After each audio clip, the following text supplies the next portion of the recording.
"It's too big," she moaned, trembling with doubt, until the rancher's smile softened the moment. "Then I'll go slow tonight," he promised, proving that love's truest power is patience. The wheels of the carriage groaned as they rolled over the dirt road, stirring up a trail of gold dust that shimmered in the evening Sunday. Evelyn Merrow clutched her satchel tight against her chest, her gloved fingers damp despite the cool air. Inside the satchel was the letter, a neatly folded promise written in careful ink. "You'll have a home here, Miss Merrow. The land is quiet. The house is sound. I'll be kind." It was signed by Rowan Calder, the rancher she was to marry before the month's end. Her heart thudded like a runaway horse. She'd never met him, never even seen his face, only heard of him through the pastor's wife who'd arranged the match. A widowed man, tall and hard-working, with a reputation for keeping to himself. They said he spoke little, but meant what he said. Evelyn had known men who spoke plenty and meant nothing. Maybe silence would be easier to live with. The driver's voice broke her thoughts. "That's Calder Ranch up ahead, miss." She leaned out the window. The house rose from the land like a ship at anchor broad. Still, a little weather-worn. Fences stretched far into the horizon. Horses grazed under the red light of sunset. A man stood near the porch, one hand resting on a rail. Even from the distance, she saw how large he was, broad shoulders, hands like tools carved by work. When he lifted his hat in greeting, her stomach knotted. Evelyn stepped down from the carriage, her boots touching dry earth that felt foreign beneath her. He approached slowly, each step deliberate. His shadow fell across her like a blanket. "Miss Merrow?" His voice was deep, roughened by dust and years. "Yes, sir." Her throat went dry. He nodded once. "You made a long trip. I'll take your bag." He didn't reach for her, just held out his hand, waiting. When she gave him the satchel, their fingers brushed, and she felt the warmth of his palm, steady and sure. Inside, the house smelled of wood and hay, and something faintly sweet, like pine smoke. The walls were plain, but clean. He showed her to a small room near the back. "You can rest here tonight. Supper's in an hour," he said, then paused. "I don't talk much, but I listen fine." When he left, the silence pressed in again, not cruel, not empty, just vast. Evelyn sat on the edge of the bed, looking at the space that would soon be hers. She took off her gloves and let her hands tremble for the first time since leaving home. Outside, she could hear him moving boots on boards, the soft clink of metal, the rhythm of a man who lived by routine. It was strange, but the sound steadied her. She exhaled, long and quiet, and whispered to the still air, "Maybe this time will be different." If you've ever seen fear turn into something else entirely, wait until you see what he says next. The smell of stew drifted through the house, warm and heavy with herbs. Evelyn stood by the stove, stirring the pot as if the act itself might steady her hands. The kitchen was simple, wide counters, an iron kettle, and the sound of the wind slipping through the cracks. Rowan had been outside for most of the afternoon, mending a broken gate, his silhouette moving against the fading sky, like some creature carved from the land itself. When he came in, he removed his hat and wiped his boots carefully before stepping across the threshold. The courtesy surprised her. He nodded toward the table. "You cooked?" She nodded. "My mother taught me some things." He smiled faintly, just a small crease near his mouth. "Then we'll eat good tonight." They sat across from each other, the table too wide for comfort. Evelyn fidgeted with her napkin, stealing glances at him. He ate slowly, as though tasting each bite instead of simply feeding hunger. When he noticed her untouched bowl, his brow furrowed. "Don't you like it?" She was startled. "I do, Her voice faltered. "It's been a long day." He leaned back, setting down his spoon. "You don't have to force anything here, Mrs. Calder. Not food, not words, not even comfort. It comes when it's ready." His tone was steady, low, almost gentle. The sound of it caught her off guard. She nodded, looking down at her hands. Thank you. After dinner, she tried to help him clear the table, but he waved her off. You've done enough. I'll see to it. He gathered the dishes with slow precision, rinsing them in silence. The water trickled softly, the rhythm soothing. Evelyn lingered near the window, watching the light fade from the hills. The ranch was quiet now, the horses' dark shapes against the horizon. It's so still out here, she said. Still not bad, Rowan replied, drying his hands. Gives a person room to breathe. She smiled faintly. Back home, it was never quiet. Always someone shouting, doors slamming. She stopped, swallowing the memory before it turned bitter. He looked at her for a moment, long enough for her to feel seen, but not stripped bare. You'll get used to being quiet, he said. And if it ever gets too loud inside you, the horses don't mind a listener. The simplicity of it made her throat ache. She turned back to the window, blinking hard. When she finally went to her room, she paused by the door. A faint glow came from within, lamplight flickering against the wall. She heard the soft creak of wood, his steady steps, then the sound of him setting something heavy down, like a man who'd learned to end each day with purpose. That night, lying beneath the quilt, she listened to the rhythm of the house, the sigh of the wind, the faint hum of the lantern, and the quiet, measured life of the man she'd married. Somewhere between fear and comfort, she drifted into sleep. Morning light spilled over the horizon like a pale ribbon, settling across the Calder ranch. Evelyn woke early, the sound of hoofbeats faint in the distance. She peeked out the window to see Rowan already at work, shirt sleeves rolled, hat tipped low, leading a restless bay toward the corral. He moved with quiet purpose, each motion calm and assured, as if the world around him answered to his rhythm. Evelyn dressed quickly and followed the smell of dust and hay outside. The air was crisp, tinged with dew. Morning, she called softly. Her voice barely carried, but Rowan heard. He turned, tipping his hat in greeting. You're up early, he said. I couldn't sleep much. Work'll help that, he replied, handing her a pail. Feed the chickens first, they like a gentle voice. She took the pail, uncertain, but nodded. The hens scattered around her boots, clucking impatiently. Evelyn began to hum something soft and shapeless, and the birds quieted. When she looked up, Rowan was watching her from the fence, expression unreadable but warm.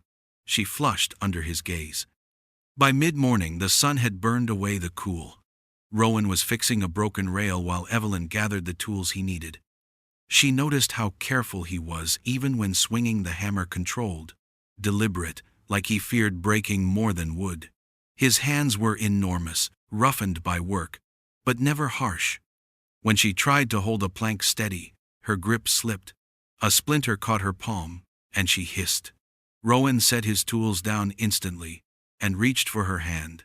Hold still, he murmured. His fingers were gentle as he plucked the splinter free. The nearness of him made her heart trip. He smelled faintly of cedar and leather, the kind of scent that lingers long after the man has gone. For a moment, she forgot the sting. When she flinched, he released her immediately. Stepping back, Sorry, he said. His voice had changed, rougher now, uncertain. Evelyn shook her head. You didn't hurt me. But he'd already turned away, returning to his work in silence. She watched him for a while, realizing that his strength wasn't just in his size, it was in his restraint. Every motion said, I could break this, but I won't. Later, as the sun dipped lower, she carried water to the horses. Rowan joined her, resting a hand on the rail beside her shoulder. They watched the animals graze in the fading light. You did good today, he said quietly. You've got a steady way about you. She smiled faintly. You think so? He nodded once, still watching the horses. It takes more strength to be gentle. Not everyone learns that. Evelyn looked at him, realizing he wasn't talking about the horses anymore. And for the first time since she'd arrived, she believed him not just in his words, but in the kind of man he was showing her he could be. As the sky bled into twilight, she followed him back toward the house, feeling a small and unfamiliar peace take root inside her chest. By afternoon, the sky thickened with clouds, heavy and gray. Evelyn could smell rain long before it came. The wind pressed against the house, rattling the shutters like restless fingers. Rowan was out in the yard, tying down feed sacks and checking the horses. He moved fast, but never rushed. Even against the storm, his calm held steady. When the first drops hit, he returned, boots muddy and shirt damp at the collar. "Best stay inside," he said, hanging his hat on the peg. Winds shifting hard from the west. Evelyn nodded, tucking a stray curl behind her ear. "I'll fetch some towels." They moved around each other in the kitchen, quiet but not tense, two strangers learning to share air. She lit a lamp while he poured coffee, the flame flickering between them. The thunder came low and distant, like a memory rolling through the hills. By evening, rain drummed steady on the roof. The power of it made the house creak, boards groaning in rhythm with the storm. Evelyn tried to busy herself with chores, but the hours stretched. On a small line near the hearth, she began washing the day's clothes, humming softly to herself. Rowan sat nearby, mending an old bridle strap, eyes on his work. When she reached his shirt, the one he'd worn fixing the gate, the fabric tore under her fingers. "Oh no," she whispered.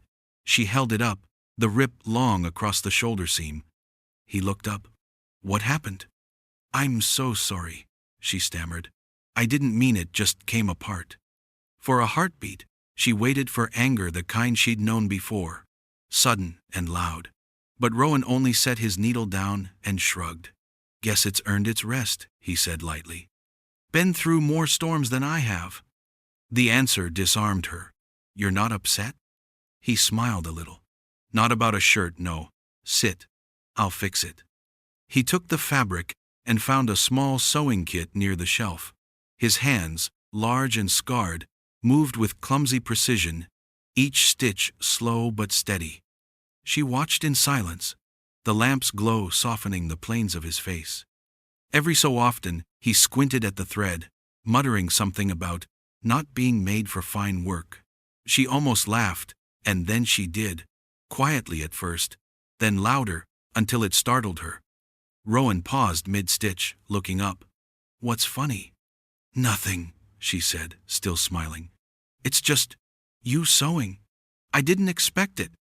"Storm's too loud to sit still," he replied, and something about that simple truth felt like poetry. When the thunder rolled close, she jumped. Rowan glanced toward the window, then back at her. "Don't worry, it'll pass." And for once, she believed him. Later, as the fire settled into embers, Evelyn found herself listening not to the rain but to the quiet rhythm of his breath. Outside, the world was wild, but in that small room, it was steady, held together by thread, by warmth, by something neither of them could yet name. The storm passed in the night, leaving the land washed and shining beneath a pale morning Sunday mist, curled over the fields, and the air smelled of wet earth and cedar. Evelyn stood by the porch, her shawl wrapped tight, watching Rowan lead the horses from the barn. The world looked fresh, reborn, but something inside her still trembled. He caught her watching and offered a faint nod before tending to the corral. She wanted to speak to thank him for his patience, for the quiet way he steadied every hour they shared, but the words wouldn't come. Words never came easily when they mattered most. By midday, she found him fixing the fence behind the chicken coop. "You always work," she said softly, her voice almost swallowed by the breeze. Rowan glanced up. "Work keeps me honest. Give the day its shape." He paused. "Want to lend a hand?" She hesitated, then joined him. He showed her how to hold the wire taut, his hand guiding hers. The touch was brief, careful, and still it made her pulse flutter. She held the wire steady, but her breath faltered. He noticed. "You all right?" Evelyn nodded quickly, then shook her head. "No. I mean, yes. It's just—" She drew back, gripping her skirts. "You don't have to keep pretending I'm not scared." Rowan dropped the pliers and wiped his palms on his trousers. "I never figured you were pretending," he said quietly. "I just figured you'd tell me when you were ready." The simplicity of it cracked something open. She stared down at her boots, voice trembling. "My first husband, he wasn't patient. He took what he wanted and called it love. I stopped believing those were different things." He stood still for a long moment, the silence deep but not empty. Then he said, "That's not love, Evelyn. That's taking."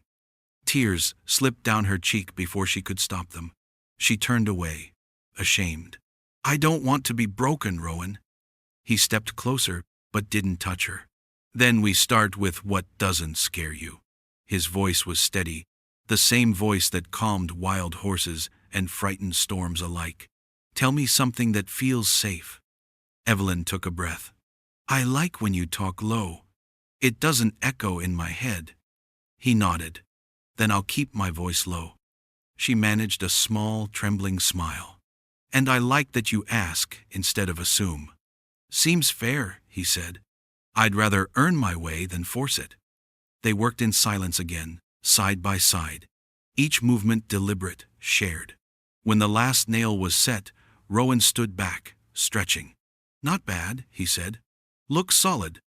"So do we," she whispered, though she wasn't sure he heard. As they walked back toward the house, Evelyn realized the fear hadn't vanished, but it no longer ruled her. It had become something smaller, something she could name, and that made all the difference. That evening, when Rowan passed her a cup of coffee, she didn't flinch at the brush of his hand. She held his gaze and let herself feel the quiet promise behind it. The summer dusk came slow and golden, stretching long shadows over the Calder ranch. Crickets sang from the tall grass, and the air hummed with warmth. Evelyn sat on the porch steps, darning a torn sleeve, though her eyes kept drifting toward the barn. Through the open doors, Rowan's lamp flickered a steady pulse of amber light against the gathering night. He'd been reading out loud to himself, or maybe to the horses. She could hear the low rumble of his voice, even and soft, as if speaking to calm the world. The sound drew her like a thread. Finally, she set aside her sewing and went to him. Inside, the air smelled of hay and oil and the faint sweetness of grain. Rowan sat at a small wooden table near the stall, a book open in his hands. He looked up when she entered, surprised but not startled. "Couldn't sleep?" he asked. Evelyn shook her head. "It's too quiet in the house tonight." He closed the book and gestured toward the bench beside him. "Then sit a spell. The quiet's easier to bear with company." She hesitated, then crossed the room. The lamplight painted his face in warm tones, strong jaw, eyes like dark glass. When she sat, the bench creaked softly beneath them. "What are you reading?" she asked. He turned the book toward her. "Nothing fancy? Just a book of stories my father used to like." "Will you read me one?" Rowan hesitated. "You sure?" She nodded. His voice filled the space slow, unhurried, each word carrying more weight than sound. She watched the movement of his mouth, the steady rhythm of his breath. It felt like safety, wrapped in sound. When he finished, neither spoke. The silence between them wasn't empty anymore. It was full, warm, alive. Her hand brushed his where it rested on the table. He didn't move, just waited. The nearness of him felt larger than the room, larger than the past. Her voice was barely a whisper. "It's too big." He turned his head slightly. "What is?" She swallowed, eyes fixed on their hands. "All of it. The house, the quiet, you." She gave a shaky laugh. "I don't know where to begin." Rowan's eyes softened. He leaned closer, not touching her, just near enough for her to feel the warmth of his breath. "Then I'll go slow tonight," he said quietly. "You lead, and I'll follow." Her pulse fluttered.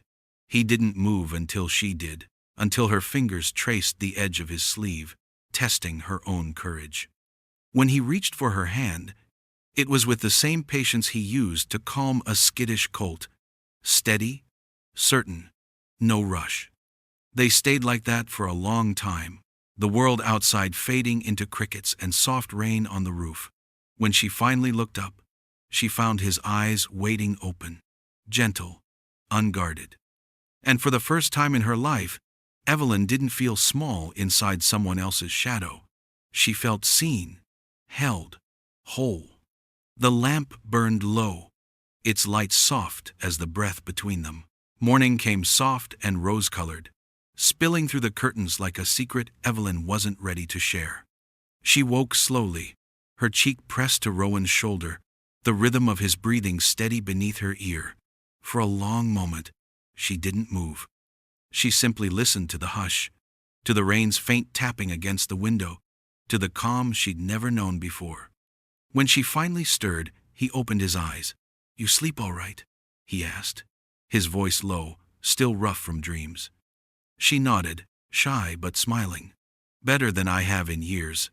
He brushed a strand of hair from her face, careful as if touching spun glass. "Then that's something." He didn't kiss her, not yet, but the space between them hummed like a promise already made. By midday, the sky cleared, the air sweet after rain. Evelyn stepped outside to hang laundry, while Rowan saddled the horses for the day's work.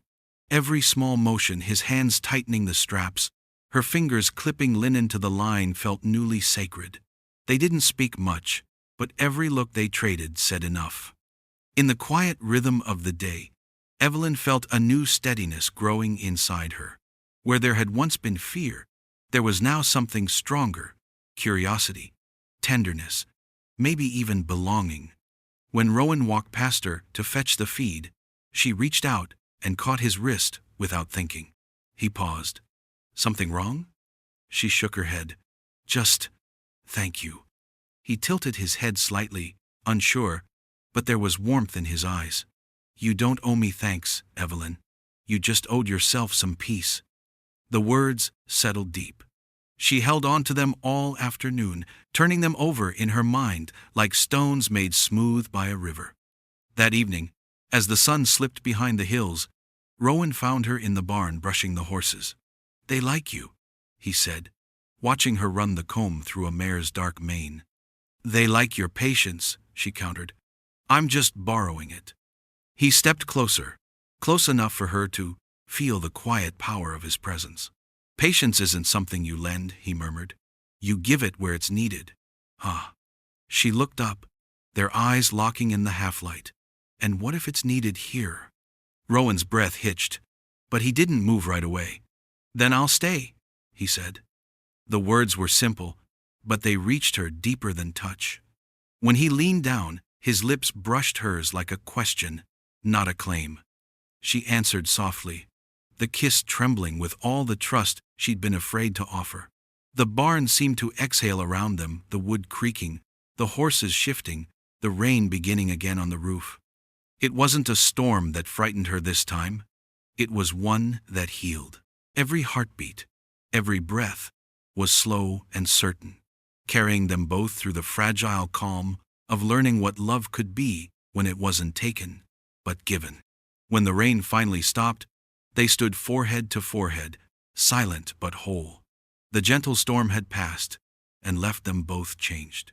The morning after the rain, sage wind came alive again. Wagons creaked through the main road, shop doors swung open, and gossip traveled faster than dust on the wind.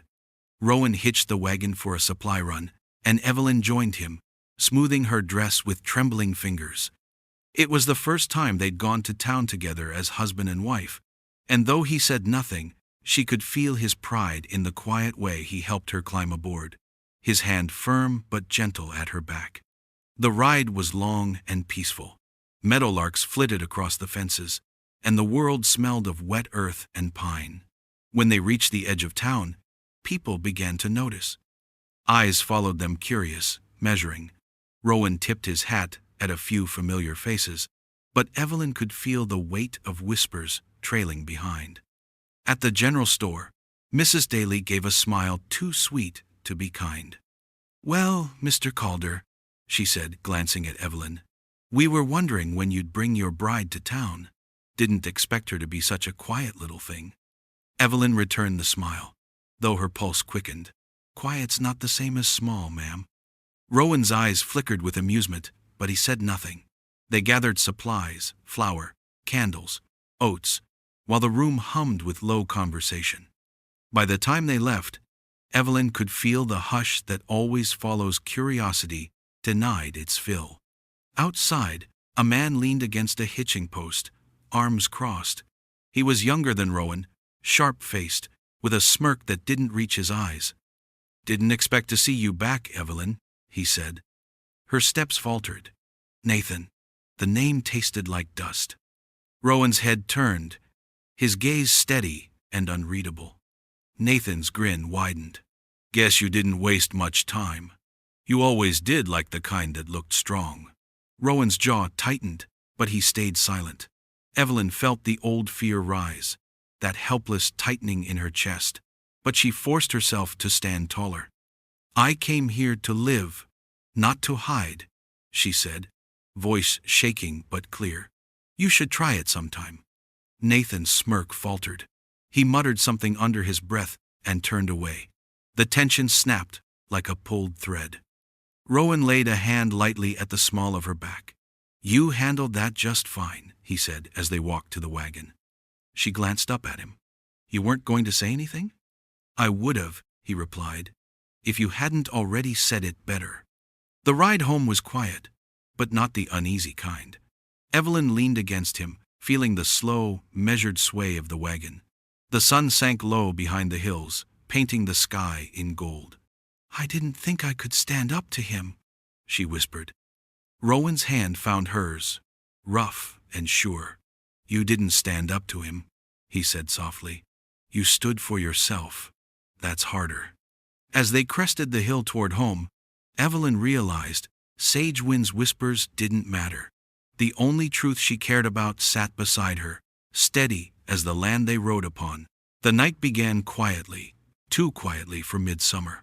The air was heavy, the wind restless, whispering through the dry grass like something warning.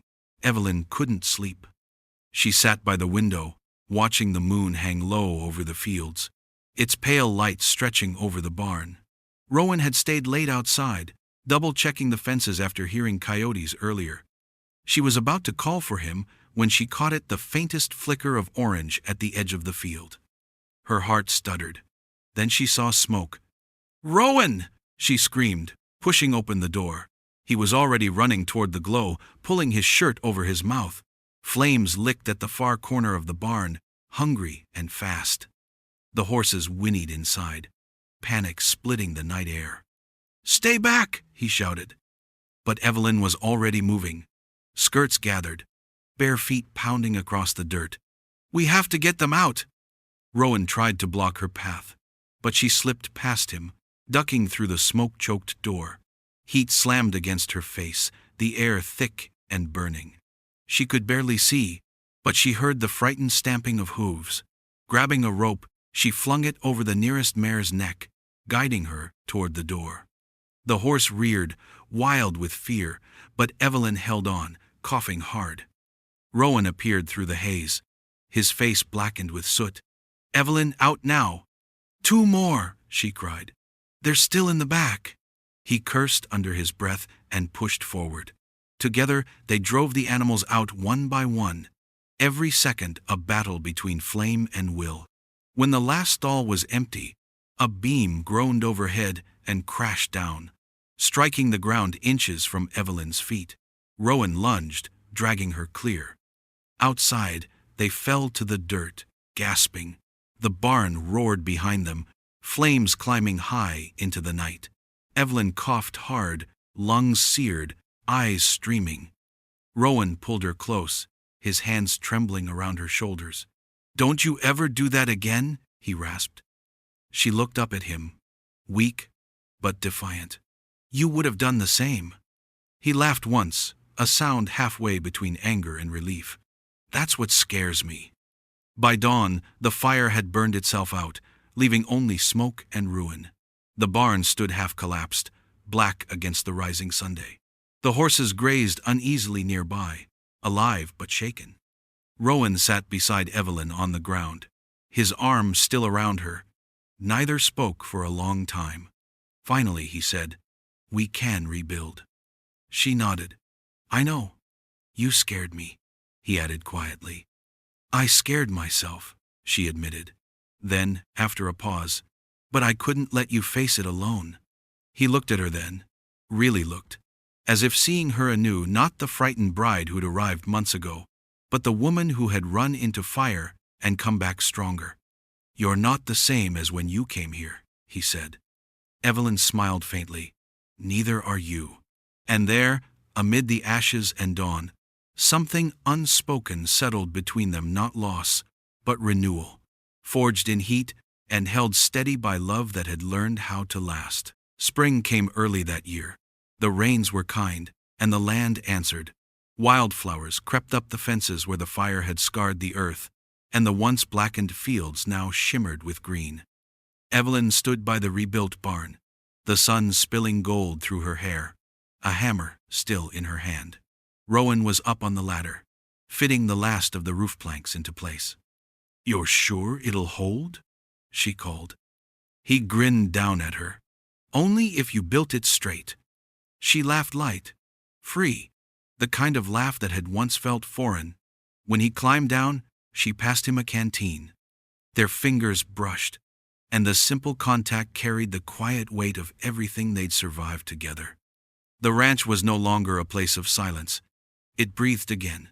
There were chickens in the yard, laughter from the kitchen, music from the old radio Evelyn had traded for in town. Rowan still spoke little, but when he did, every word felt earned. After the fire, the townsfolk had come to help rebuild, hauling timber, driving nails, offering food. For the first time, Sagewind looked at Rowan and Evelyn not as curiosity, but as kin, even Mrs. Daly had shown up with a pie and a genuine smile. Evelyn had learned that reputation could burn away like wood if you just kept standing in the smoke long enough. That evening, they sat on the porch, watching the horizon sink into a wash of orange and lavender. The scent of blooming sage rolled through the air. Rowan leaned back, one arm draped lazily across the bench behind her. "Feels like the land's forgiven us," he said. Evelyn tilted her head toward him. "Forgiven?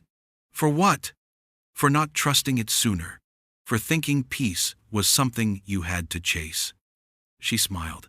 "Maybe it forgave us because we finally learned to stay still." He glanced at her, the corner of his mouth lifting. "Still think it's too big?" Evelyn looked out across the open land, the barn reborn, the horses grazing, the home that had grown around them like something meant to be. She reached for his hand, threading her fingers through his. "No," she said softly. "Just big enough for both of us." They sat that way until the stars began to blink awake. Somewhere in the distance, a lone coyote called, its voice carried by the wind that always seemed to move gently around their home. Rowan turned toward her then, brushing his thumb along her cheek, a gesture so familiar it felt like breathing. "You saved more than this ranch," he said quietly. "You saved me." Evelyn smiled through a shimmer of tears. "We saved each other, slow and steady." The porch lamp flickered on, casting a warm circle of light around them. The night was soft, the air alive with crickets and memory. For the first time, neither of them feared the dark. They'd built something stronger than silence, steadier than fear, something that would hold. If you thought this was tender, wait until you see what comes next on the ranch.